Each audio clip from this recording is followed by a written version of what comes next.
The walls of Edelon were illuminated by the first rays of the morning sun, as Freya, excitedly walking through the halls of her ancestral castle, waited for news that would change her destiny forever. King Adair, ruler of vast lands, arrived from the northern lands, promising the restoration of his territories. Consequently, a royal retinue arrived, including his two nephews, one of whom was to become the new lord of the lands, and the second would have to look for a wife among all the daughters of the lords. For those who dream of Freya's adventures, this news marked the beginning of a new stage in her life. Can she escape marriage to one of her nephews and find a path to freedom? Separate disputes on this score were already in full swing in the castle. Freya's stepmother, Lady Ellen, was delighted with the opportunities that opened up for them. Arthur, Freya's brother, proud and unbending, prepared for the arrival of the Majesties, taking care of preparing a magnificent feast for the kings. "We must bring out the luxury. We must show that Avalon is in no way inferior to the royal capital," he exclaimed generously. The Frey family gathered in the hall. Lady Ellen was meticulous in maintaining order, making sure their home looked spotless. The daughter watched carefully at the long table. "We must build a holiday that will be remembered for a long time," Arthur said inexorably.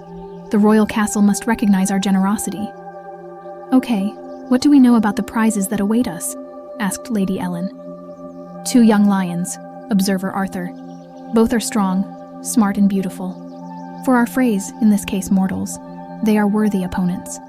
Freya, fascinated by looking out the window at the horizon, where the dawn merged with the blue sky, felt the golden rays playing in her golden hair, and the secret fire that she was looking for sparkled in her eyes. Her heart was filled with anticipation, a thirst for adventure, and a thirst for knowledge of the world, because of the position of these stone walls. Although Arthur's persistence reminded her of the crucial encounters that lay ahead, Freya knew one thing: whether it was royal oversight or the great decline of the West, she had found her way. Freedom suits her desire, and she is ready to defend it, even if her pandemic unites across the sea and carries her into the very center of adventure. The news was brought to Arthur, who sang as a message from heaven. The king would soon visit their fortress, accompanied by his encouraging nephews. The eldest nephew will receive the title of ruler of the lands of the Duchy of Phaeton, and the younger will look for a bride among the best daughters of warriors. Freya, despite the fact that she was a beauty and the soul of any competition, felt her heart clench. Marriage did not promise her the long-awaited adventures. The noble family fortress gathered below, near the fireplace hall, to discuss preparations for the arrival of such distinguished guests.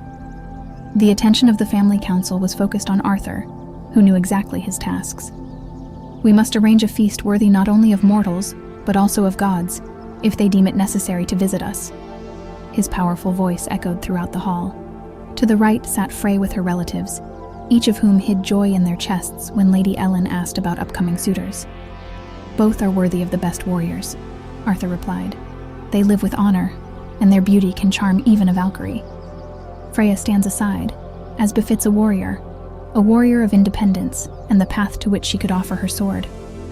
"Let them bring me a groom worthy of arms," she thought to herself. "Otherwise my choice will fall on the freedom of struggle and the search for true glory." As the days grow older, the anticipation of this difficult task fills Freya's soul even more. Whether she became the bride of a prince, or her path led her away from the intrigues of the throne, she knew one thing: the freedom of her spirit and desire for the region were much more valuable than the royal palaces. And it was in this game that she decided to become not a pawn, but a queen, controlling her own destiny. "So what?" Freya said coldly, fixing her inquisitive gaze beyond the window glass, where moments of morning light played on the treetops. "We fulfill our duties to the crown, despite the fact that it sometimes burdens us unfairly. Our fortresses guard our borders, and the county's purse has never known emptiness, even in the most difficult times." Arthur, leaning on the table with his reliable master's hand, leads the situation. "Exactly. And now, instead of gratitude, they send young people to our home, as if we cannot ensure our own well-being." The Countess, or Emily, as she was called, was her stepmother, who accompanied her with a subtle gesture, straightening her hair. "It's not that bad, Arthur. Maybe they just need to learn. After all, Every chance is a chance to show off, isn't it? But this is not a game, Freya. Arthur objected seriously. Every rash decision can cost us very dearly. I hope they at least understand what power is, and the burden it carries. Remember, Arthur, Freya said quietly, still looking out the window. And once upon a time we were young, and wanted to conquer the world with our ideas and dreams. Perhaps new horizons? Arthur looked at Freya. Respect was read in his address, coupled with tenderness in gaze. You're right, Freya. We have to give them a chance, but we will watch and be ready. The country needs wise rulers, not beautiful dreamers. Exactly, the stepmother smiled. And it's better that we teach them than someone else. A good lesson is worth hundreds of days lived. The light of dawn became bright, illuminating their gathering in the great hall. And in this world, Freya saw a change in life, full of challenges and opportunities, awaiting her outside the ancient walls of Skyland. With a heart full of courage and freedom, she entered this new day, ready to accept and challenge everything that fate brings. What do we do now? Don't you see that this is our chance to strengthen our position? Arthur said calmly, trying to console Freya, whose heart was fluttering not so much from excitement as from worry for her future. And then what, Arthur? Let Ildren go so she doesn't claim her place? Freya said contemptuously, hiding her irritation under a mask of indifference. Let our younger sisters shine in front of the royal retinue, while the real owners of the castle go into exile? Arthur just shook his head in response, his gaze hard and wise. Woman, listen. Don't rush to conclusions. What if Ildar returns? He, Brother Ildren, should rightfully be the Count of Etalon. I learned that according to ancient laws, twins have equal rights to inheritance, he continued seriously. Ildar is still alive? Freya did not let up. He disappeared during a trip to the Nordlands. No news, no body. How can we be sure? What if the truth is revealed, and Ildar returns? How then can we look into his eyes, because he is also our brother? Arthur said in confusion, the winter light playing with doubts in his eyes. We can't hide Ileana, it's true. But if the royal nephew chooses her, then our decision will be a consolation for the soul and a wise deed. If the king decides against it, then Ildar will be a count by right, Arthur concluded majestically. The sun's rays walked through the stone halls, alive, like the dreams swirling in Freya's head. She knew that once difficult events unfolded, they would all change dramatically. In the shady garden of Östergard Castle, where the flowers delighted the eye with their colors even on cool days, the patrimony of Freya and Arthur began to bustle as never before in the morning. The conversations were about the most important thing. The king offered his hands to his nephews, which means that their lives will soon turn upside down. They were considered too stubborn to rule their land and sought wives among the nobility. Arthur objected to his sister. Juliana may not be the youngest and freshest, but the domain of her ancestors is your key to the throne. Freya, the unyielding warrior, looked at the crowd skeptically. Words, Arthur, are just words. The king will forget his vows when he sees his nephews next to the real flowers of Eredal. She couldn't help but grin. Probably only old women, not Juliana, are worthy of finding a husband. Freya listened with surprise to these indignations and scandalous chants addressed to Juliana, who by right should have become a desired bride. And although Arthur accidentally succumbed to the uncertainty of events, Freya knew the most interesting was yet to come. Yes, there were 2 grooms and 7 lovely brides, and how could one not be happy about such news? But Klein, the most straightforward and honest of the sisters, argued that for her all these celebrations were a waste of time. However, her words weighed heavily on Freya's heart. This did not add happiness to the upcoming weekdays and holidays. Considering each other, they were still sisters. Juliana, Kleina, Rhonda, the incredible Falastina, and the fragile Julita, who appeared before them like a hair quagmire, tender and radiant. What will happen next? Will they influence suitors like horses at the market? She appeared to Julita, whom not a single glance could fail to notice. Or are we all given such precious jewelry? Julita asked, gradually burning with hope. They don't have such discussions. Freya grinned, looking at the barking Klein, who with one wave of his hand evaporated all sorts of proposals. Klein sarcastically retorted, If they choose Julita, then I will stay here, huddled. Freya might have objected, but Lady Margetta, wise and reserved, advised, "Pay no attention to this incident. The daughters of Baron Eredal should not play such games, not even as a joke." "Don't be upset, Clee," Julianne responded warmly, winking at her sister and smiling back. Klein did not establish. If the father had been alive and young, Yulden had returned home, then a double celebration would have awaited them. First the wedding of Yulden, then Juliana, and vice versa. "Yes, if only," Klein continues with desperate irony. "You shouldn't play these ill-fated games of fate."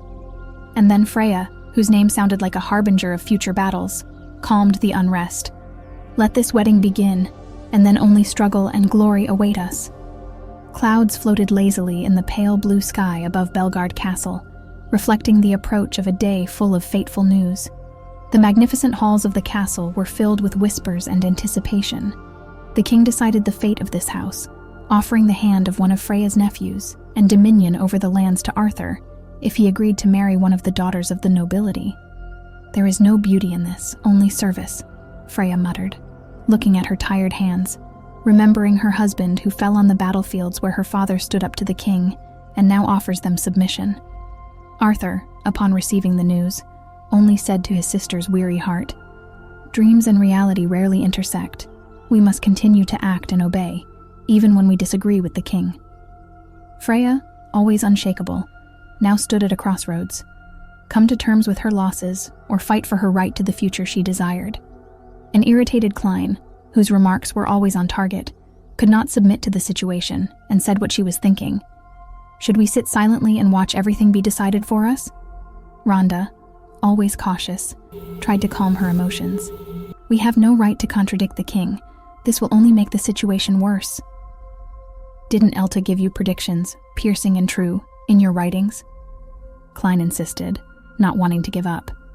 "To take a break from all this," Freya continued dreamily, remembering the lessons of the wise Elta, as well as hereditary magic and the words that her brother, the missing Illyrin, was still alive. "We are not familiar with the advanced practices of magic, healing, and amulets." Judith, a sister with secret knowledge, interrupted her suddenly. "But now is not the time of ancient prophecies. Now we face other tasks." "And yet, you see," said tender Lucille, standing thoughtfully aside, "we cannot ignore the king's will, even if our hearts tell us otherwise." The day was just right to ease the burden of worries. Freya continued, "We will wait for them to arrive, playing and embroidering, and then we will go up the mountain. Today is an exceptional day."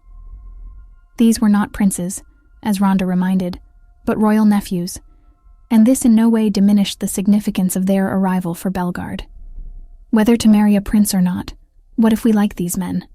Freya thought, grinning, making her sisters smile. "We will find the princes if we want." Rhonda and Falastina, their two sisters, discussed the possibility of leaving for the sublunary isles, just to avoid being the center of royal intrigue. But the family knew that if Illyrin returned, not even the king could deprive them of their destiny. Clea was lost in her thoughts without saying a word. Later, she actually began to write, although she did not dare to voice the content of what she had written. Interesting glances were thrown at her, at Freya, until Irina began her story. In a distant land, a prince set out on a journey across the sea and into the mountains to win the hearts of beautiful princesses. Irina began, her voice sounding soft and melodious. "Only one prince? Let's spread rumors about the deficit," joked Sister Marina, whose words were immediately drowned out by the election noise. "And the princess had an evil stepmother," Irina continued.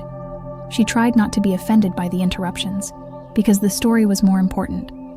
The voices of the other sisters, Rosalia and Helen, fragile and innocently animated, were drowned in the rustle of parchment and protruding embroidery needles.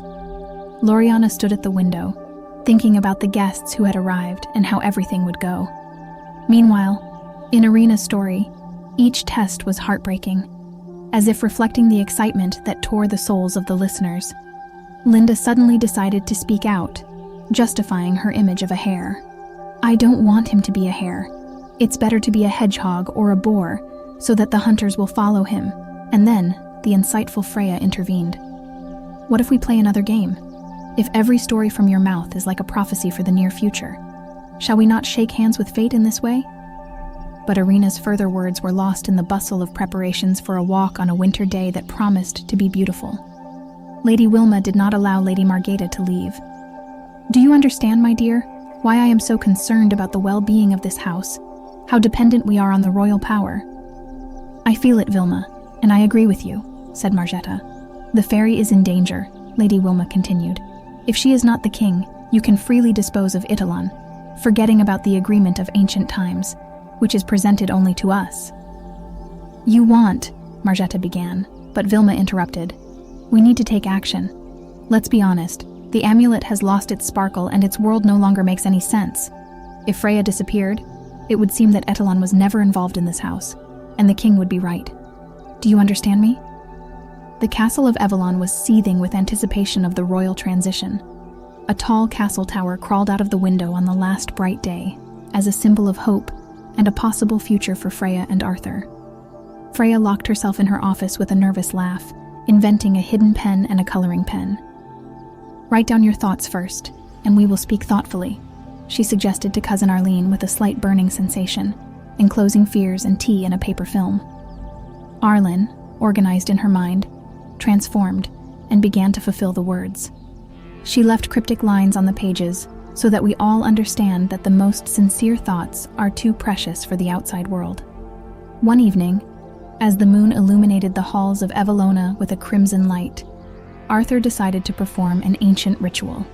"I will spend the night in the circle of this night, so that my mind will be clear and my will be strong against severe trials." Knights.